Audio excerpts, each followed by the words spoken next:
Somnifère, le podcast. Somnifère, c'est un podcast en 2 parties. D'abord une courte séance de relaxation conçue pour vous préparer au sommeil, suivie d'une histoire à dormir debout qui vous fera tomber dans les bras de Morphée. Disponible à l'écoute chaque soir, dès 19h, sauf les vendredis et samedis soirs. Si vous aimez ce podcast, merci de le noter sur la plateforme sur laquelle vous l'écoutez. Pour toute question ou suggestion, envoyez un mail à l'adresse morphée@somnifèrelepodcast.com. Bonne écoute et bonne nuit. Installez-vous confortablement et fermez les yeux. Votre programme du soir va commencer. Bonsoir à tous, nous sommes le jeudi 18 mars et Somnifère vous propose ce soir de découvrir une nouvelle aventure d'Arsène Lupin, le gentleman cambrioleur de Maurice Leblanc. Arsène Lupin décide cette fois de s'attaquer au coffre d'un couple richissime, monsieur et madame Imbert, mais tout ne se passe pas comme prévu. Un bonne nuit, tout spécial ce soir à Mylène de Caen et Hérole de Paris, et merci d'avoir partagé Somnifère sur vos réseaux sociaux. Plus d'infos en description de cet épisode. Je vous souhaite une excellente nuit et maintenant place à notre séance de relaxation. La séance de relaxation. Prenez quelques instants pour vous mettre à l'aise et laissez votre corps se relâcher de tout son poids sur le matelas.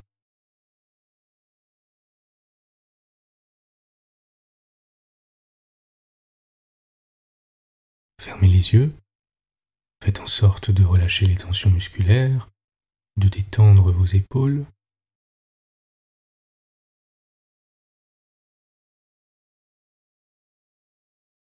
De décrisper la mâchoire.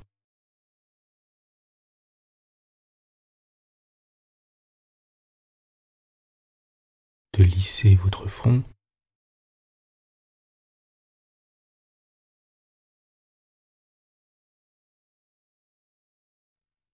Et maintenant, autorisez-vous à tourner la page de cette journée, peu importe ce qui se passe dans votre vie en ce moment.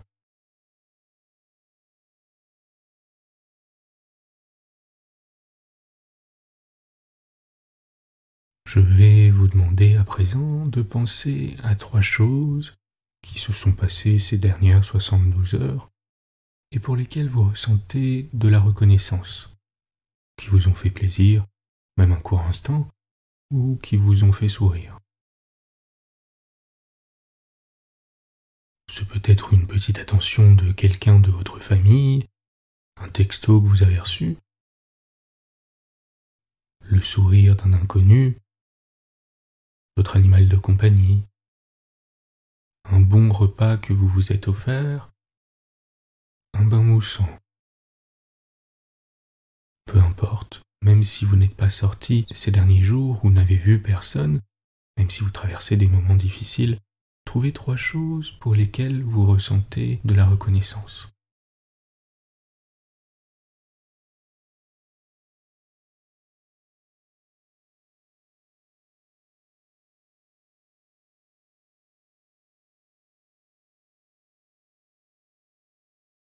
Concentrez-vous sur ce sentiment de reconnaissance ou de gratitude et tentez de voir où il se situe dans votre corps.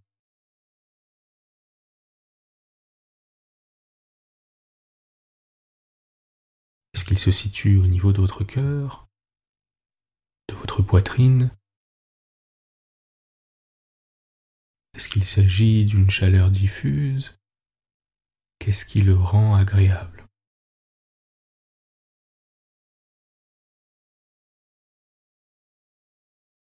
Est-ce qu'il s'étend à mesure que vous y pensez? Est-ce qu'il calme vos émotions? Est-ce qu'il vous détend? Prenez quelques instants pour observer vos sensations.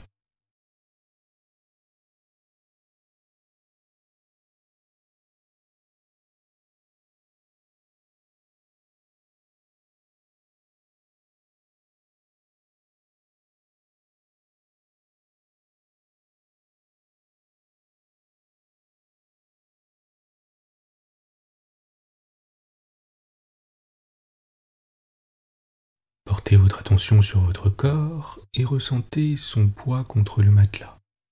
Et imaginez qu'il s'y enfonce un peu plus à chaque expire.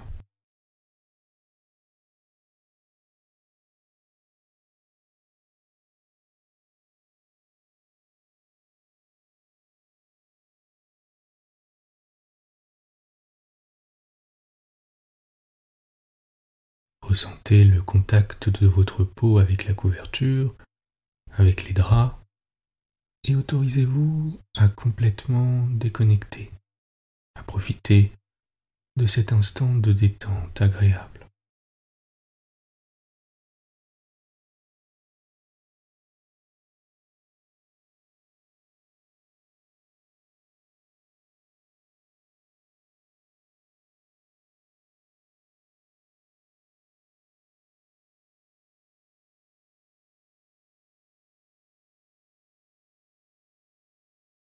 Gardez ce sentiment de reconnaissance en vous, peu importe où il se loge, et prenez une grande inspiration en suivant bien l'air qui entre par vos narines pour traverser votre corps.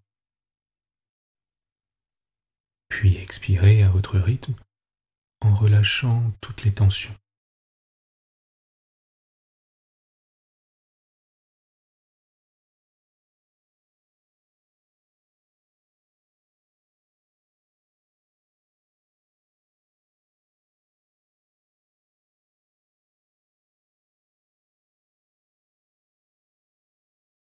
À présent, prenez une respiration naturelle, calme, en sentant votre poitrine et votre ventre monter à l'inspire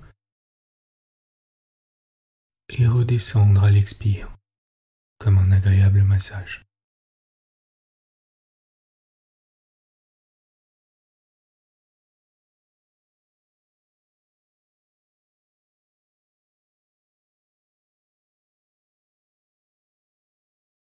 Vous remarquerez peut-être la petite pause apaisante qui se situe juste entre l'inspire et l'expire.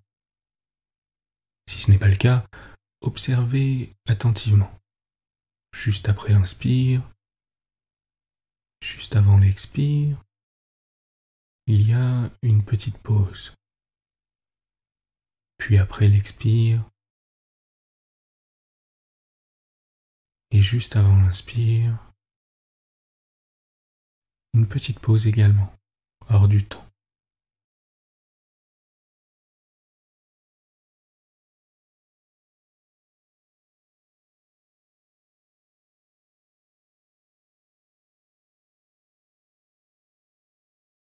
Continuez de respirer calmement à votre rythme et tentez de saisir cet instant minuscule, d'observer cette toute petite pause, ce moment de calme absolu où il ne se passe rien entre l'inspire et l'expire.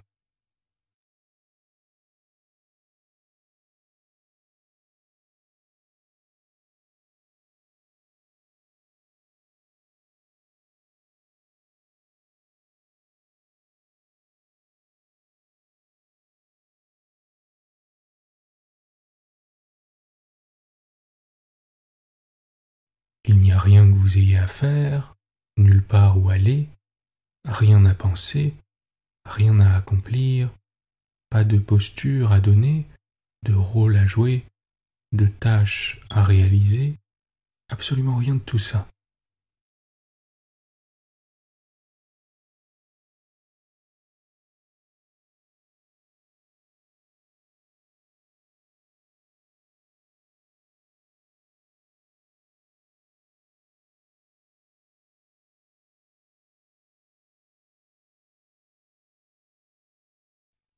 Laissez-vous simplement aller, basculer, bercer, dériver doucement vers une détente totale et observez comme c'est agréable.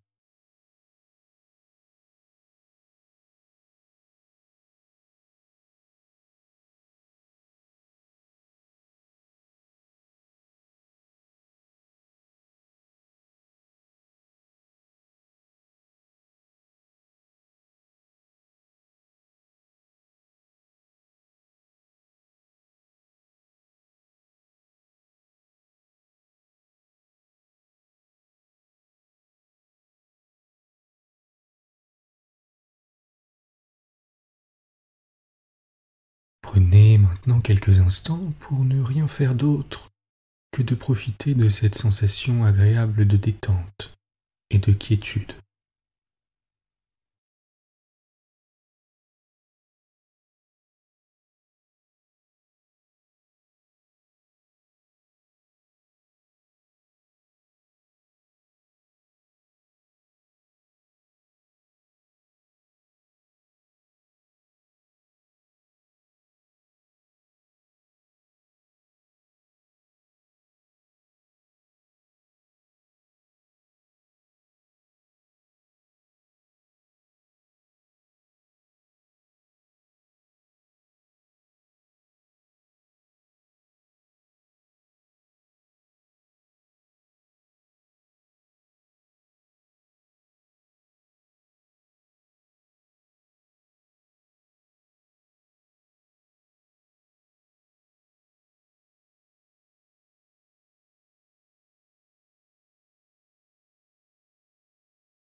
Vous êtes calme et détendu.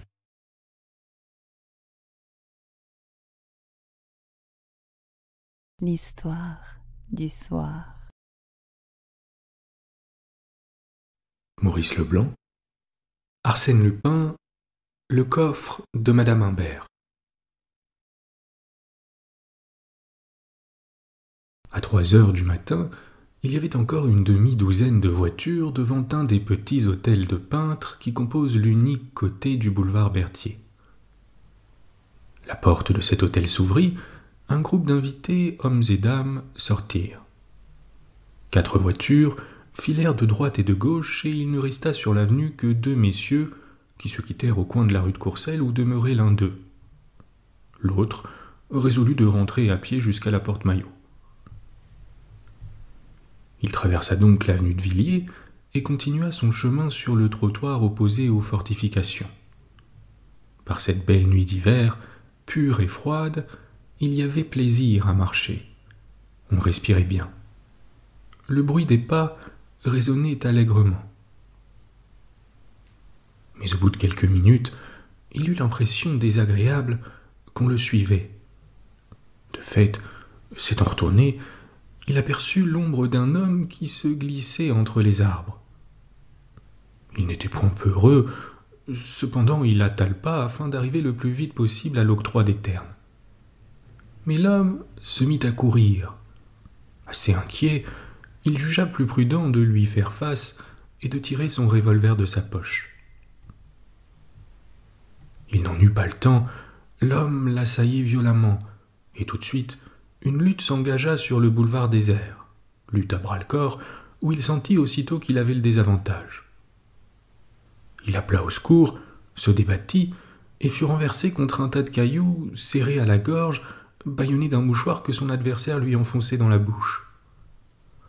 Ses yeux se fermèrent, ses oreilles bourdonnèrent, et il allait perdre connaissance lorsque soudain l'étreinte se desserra, et l'homme qui l'étouffait de son poids se releva pour se défendre à son tour contre une attaque imprévue. Un coup de canne sur le poignet, un coup de botte sur la cheville, l'homme poussa 2 grognements de douleur et s'enfuit en boitant et en jurant. Sans daigner le poursuivre, le nouvel arrivant se pencha et dit « Êtes-vous blessé, monsieur ?» Il n'était pas blessé, mais fort étourdi et incapable de se tenir debout. Par bonheur, un des employés de l'octroi, attiré par les cris, accourut.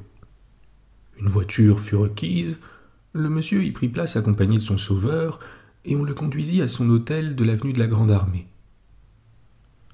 Devant la porte, tout à fait remis, il se confondit en remerciements.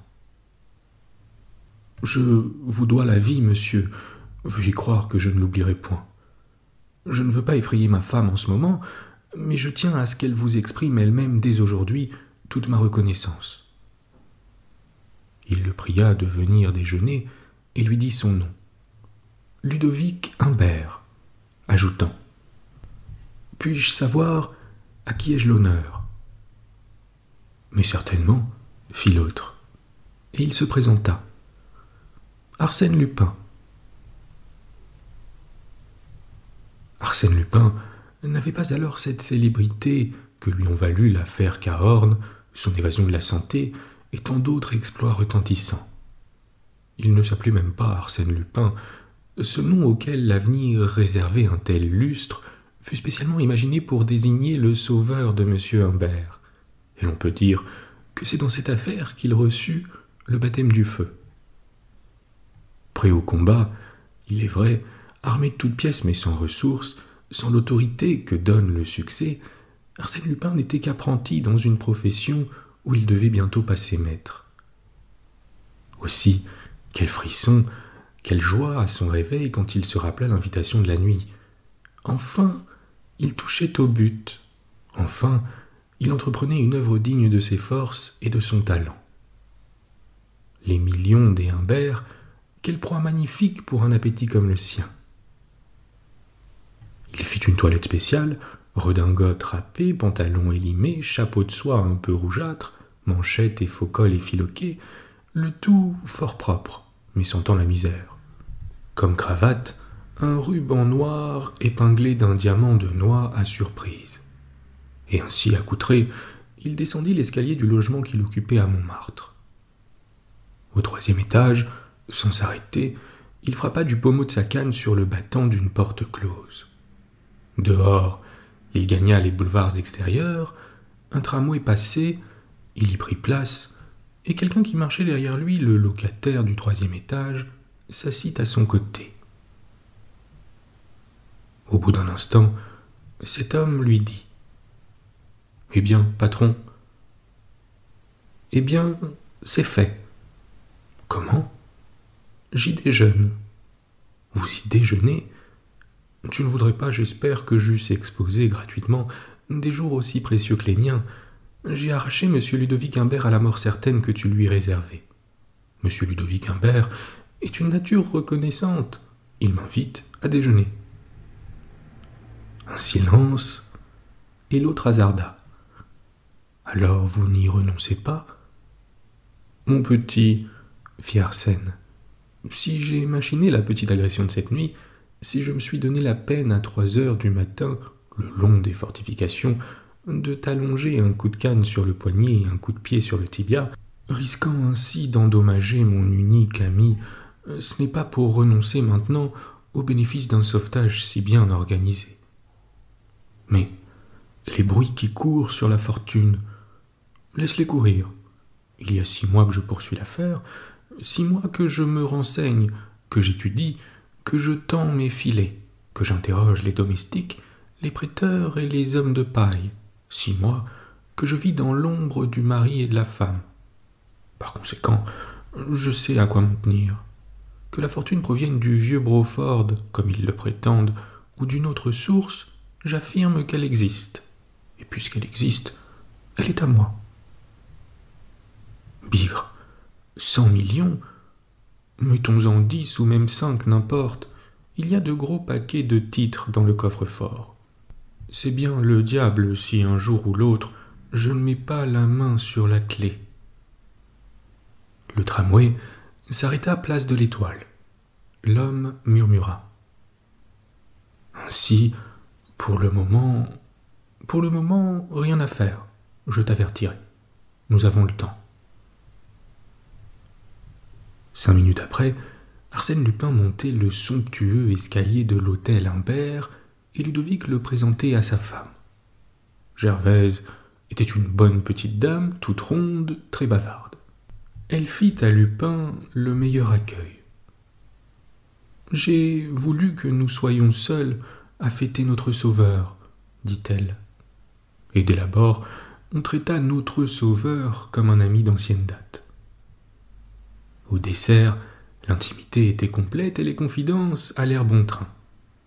Arsène raconta sa vie, la vie de son père, intègre magistrat, les tristesses de son enfance, les difficultés du présent. Gervaise, à son tour, dit sa jeunesse, son mariage, les bontés du vieux Broford, les 100 millions dont elle avait hérité, les obstacles qui retardaient l'entrée en jouissance, les emprunts qu'elle avait dû contracter à des taux exorbitants, ces interminables démêlés avec les neveux de Broford et les oppositions, et les séquestres. Tout, enfin. Pensez donc, monsieur Lupin, les titres sont là, à côté, dans le bureau de mon mari, et si nous en détachons un seul coupon, nous perdons tout. Ils sont là, dans notre coffre-fort, et nous ne pouvons pas y toucher. Un léger frémissement secoua monsieur Lupin à l'idée de ce voisinage, et il eut la sensation très nette que monsieur Lupin n'aurait jamais assez d'élévation d'âme pour éprouver les mêmes scrupules que la bonne dame. « Ah, ils sont là, » murmura-t-il, la gorge sèche. « Oui, ils sont là. » Des relations commencées sous de tels auspices ne pouvaient que former des nœuds plus étroits. Délicatement interrogé, Arsène Lupin avoua sa misère, sa détresse. Sur-le-champ, le malheureux garçon fut nommé secrétaire particulier des deux époux. Aux appointements de 150 francs par mois, il continuerait à habiter chez lui, mais il viendrait chaque jour prendre les ordres de travail, et pour plus de commodité, on mettait à sa disposition comme cabinet de travail une des chambres du 2e étage. Il choisit. Par quel excellent hasard se trouva-t-elle au-dessus du bureau de Ludovic? Arsène ne tarda pas à s'apercevoir que son poste de secrétaire ressemblait furieusement à une sinécure. En 2 mois, il n'eut que 4 lettres insignifiantes à recopier et ne fut appelé qu'une fois dans le bureau de son patron, ce qui ne lui permit qu'une fois de contempler officiellement le coffre-fort. En outre, il nota que le titulaire de cette sinécure ne devait pas être jugé digne de figurer auprès du député Anquetil ou du bâtonnier Grouvel, car on omit de le convier aux fameuses réceptions mondaines. Il ne s'en plaignit point, préférant de beaucoup garder sa modeste petite place à l'ombre, et se tint à l'écart, heureux et libre. D'ailleurs, il ne perdait pas son temps. Il rendit tout d'abord un certain nombre de visites clandestines au bureau de Ludovic, et présenta ses devoirs au coffre-fort, lequel n'en resta pas moins hermétiquement fermé. C'était un énorme bloc de fonte et d'acier, à l'aspect rébarbatif, et contre quoi ne pouvaient prévaloir ni les limes, ni les vrilles, ni les pinces Monseigneur. Arsène Lupin n'était pas entêté. Où la force échoue, la ruse réussit, se dit-il. L'essentiel est d'avoir un œil et une oreille dans la place. Il prit donc les mesures nécessaires, et après de minutieux et pénibles sondages à travers le parquet de sa chambre, il introduisit un tuyau de plomb qui aboutissait au plafond du bureau entre 2 moulures de la corniche. Par ce tuyau, tube acoustique et lunettes d'approche, il espérait voir et entendre. Dès lors, il vécut à plat ventre sur son parquet, et de fait, il vit souvent les Humbert en conférence devant le coffre, compulsant des registres et maniant des dossiers. Quand il tournait successivement les 4 boutons qui commandaient la serrure, il tâchait, pour savoir le chiffre, de saisir le nombre d'écrans qui passaient. Il surveillait leurs gestes, il épiait leurs paroles. Que faisait-il de la clé? La cachait-il? Un jour, il descendit en hâte les ayant vus qui sortaient de la pièce sans refermer le coffre, et il entra résolument. Ils étaient revenus. « Ah, excusez-moi, dit-il, je me suis trompé de porte. » Mais Gervaise se précipita et l'attirant. « Entrez donc, monsieur Lupin, entrez donc. N'êtes-vous pas chez vous ici? Vous allez nous donner un conseil. Quel titre devons-nous vendre? De l'extérieur ou de la rente? » « Mais l'opposition, objecta Lupin très étonné. « Oh, elle ne frappe pas tous les titres. » Elle écarta le battant.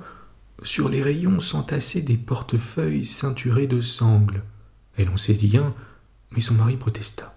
« Non, Gervaise, ce serait de la folie de vendre de l'extérieur. Elle va monter tandis que la rente est au plus haut. Qu'en pensez-vous, mon cher ami ? Le cher ami n'avait aucune opinion. Cependant, il conseilla le sacrifice de la rente. Alors, elle prit une autre liasse et dans cette liasse, au hasard, un papier. C'était un titre 3% de 1374 francs. Ludovic le mit dans sa poche. L'après-midi, accompagné de son secrétaire, il fit vendre ce titre par un agent de change et toucha 46 000 francs. Quoi qu'en eût dit Gervaise, Arsène Lupin ne se sentait pas chez lui. Bien au contraire, sa situation dans l'hôtel Humbert le remplissait de surprise. À diverses occasions, il put constater que les domestiques ignoraient son nom. Ils l'appelaient monsieur. Ludovic le désignait toujours ainsi. « Vous préviendrez monsieur... Est-ce que monsieur est arrivé ?» Pourquoi cette appellation énigmatique ? D'ailleurs, après l'enthousiasme du début, les Humbert lui parlaient à peine, et tout en le traitant avec les égards dus à un bienfaiteur, ne s'occupait jamais de lui. On avait l'air de le considérer comme un original qui n'aime pas qu'on l'importune, et on respectait son isolement comme si cet isolement était une règle édictée par lui, un caprice de sa part. Une fois qu'il passait dans le vestibule, il entendit Gervaise qui disait à deux messieurs « C'est un tel sauvage !»« Soit, pensa-t-il, nous sommes un sauvage. » Et renonçant à s'expliquer les bizarreries de ces gens, il poursuivait l'exécution de son plan. Il avait acquis la certitude qu'il ne fallait point compter sur le hasard ni sur une étourderie de Gervaise, que la clé du coffre ne quittait pas, et qui au surplus n'eût jamais emporté cette clé sans avoir préalablement brouillé les lettres de la serrure. Ainsi donc, il devait agir. Un événement précipita les choses, la violente campagne menée contre les Humbert par certains journaux. On les accusait d'escroquerie. Arsène Lupin assista aux péripéties du drame, aux agitations du ménage, et il comprit qu'en tardant davantage, il allait tout perdre. 5 jours de suite, au lieu de partir vers 6 heures comme il en avait l'habitude, il s'enferma dans sa chambre. On le supposait sorti, lui s'étendait sur le parquet et surveillait le bureau de Ludovic. Les 5 soirs, la circonstance favorable qui l'attendait ne s'étant pas produite, il s'en alla au milieu de la nuit par la petite porte qui desservait la cour. Il en possédait une clé. Mais le 6e jour, il apprit que les Humbert, en réponse aux insinuations malveillantes de leurs ennemis, avaient proposé qu'on ouvrît le coffre et qu'on en fît l'inventaire. « C'est pour ce soir, » pensa Lupin. Et en effet, après le dîner, Ludovic s'installa dans son bureau, Gervaise le rejoignit, et ils se mirent à feuilleter les registres du coffre. 1 heure s'écoula, puis une autre heure.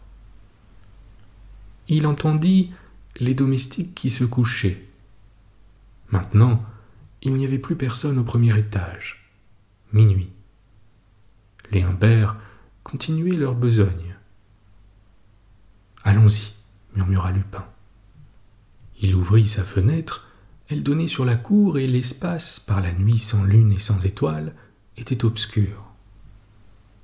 Il tira de son armoire une corde à nœud qu'il assujettit à la rampe du balcon, enjamba et se laissa glisser doucement en s'aidant d'une gouttière jusqu'à la fenêtre située au-dessous de la sienne. C'était celle du bureau, et le voile épais des rideaux molletonnés masquait la pièce.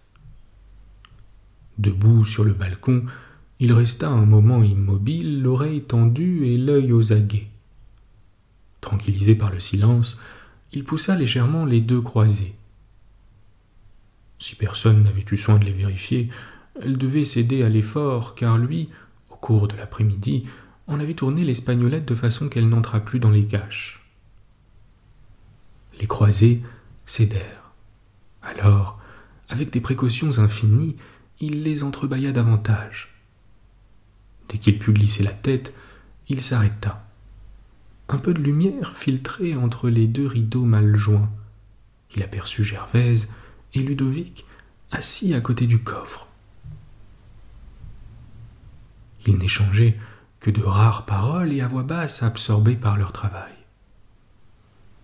Arsène calcula la distance qui le séparait d'eux, établit les mouvements exacts qu'il lui faudrait faire pour les réduire l'un après l'autre à l'impuissance, avant qu'ils n'eussent le temps d'appeler au secours, et il allait se précipiter lorsque Gervaise dit « Comme la pièce s'est refroidie depuis un instant, je vais me mettre au lit. » Elle se retira, 20 minutes, 30 minutes passèrent. Arsène poussa la fenêtre un peu plus, les rideaux frémirent.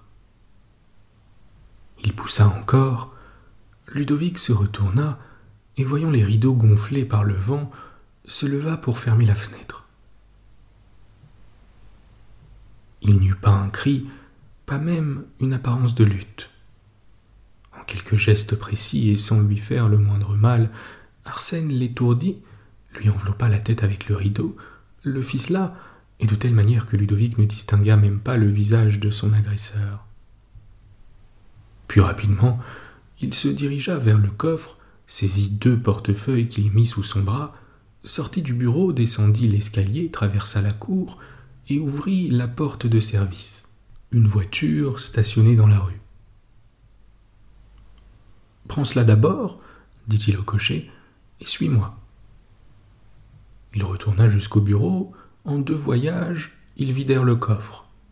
Puis Arsène monta dans sa chambre, enleva la corde, effaça toute trace de son passage. C'était fini. Quelques heures après, Arsène Lupin, aidé de son compagnon, opéra le dépouillement des portefeuilles. Il n'éprouva aucune déception, l'ayant prévu, à constater que la fortune des Humbert n'avait pas l'importance qu'on lui attribuait. Les millions ne se comptaient pas par centaines, ni même par dizaines. Mais enfin, le total formait encore un chiffre très respectable, et c'était d'excellente valeur. Obligations de chemin de fer, ville de Paris, fonds d'État, Suez, mines du Nord, etc. Il se déclara satisfait. « Certes, dit-il, il y aura un rude déchet quand le temps sera venu de négocier. On se heurtera à des oppositions et il faudra plus d'une fois liquider à vil prix. N'importe, avec cette première mise de fonds, je me charge de vivre comme je l'entends et de réaliser quelques rêves qui me tiennent au cœur. Et le reste ? Tu peux le brûler, mon petit. Ces tas de papiers faisaient bonne figure dans le coffre-fort. Pour nous, c'est inutile. Quant aux titres, nous allons les enfermer bien tranquillement dans le placard et nous attendrons le moment propice. »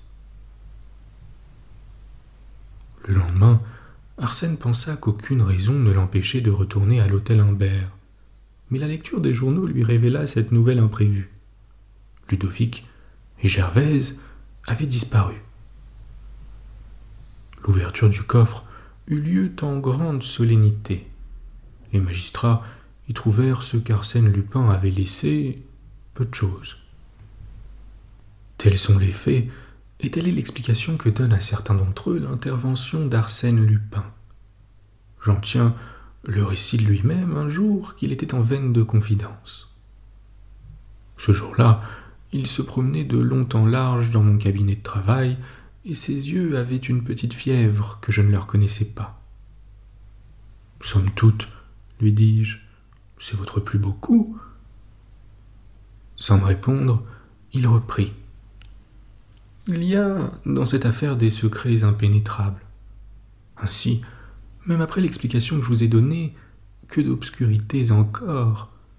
Pourquoi cette fuite ? Pourquoi n'ont-ils pas profité du secours que je leur apportais involontairement ? Il était si simple de dire « les 100 millions se trouvaient dans le coffre, ils n'y sont plus parce qu'on les a volés. » Ils ont perdu la tête. Oui, voilà, ils ont perdu la tête. D'autre part, il est vrai... Il est vrai ? Non, rien.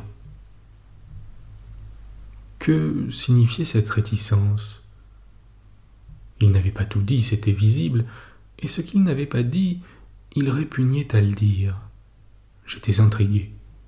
Il fallait que la chose fût grave pour provoquer de l'hésitation chez un tel homme. Je lui posai des questions au hasard. « Vous ne les avez pas revus ?»« Non. » « Et il ne vous est pas advenu d'éprouver à l'égard de ces deux malheureux quelque pitié ?»« Moi ?» proféra-t-il en sursautant. Sa révolte m'étonna.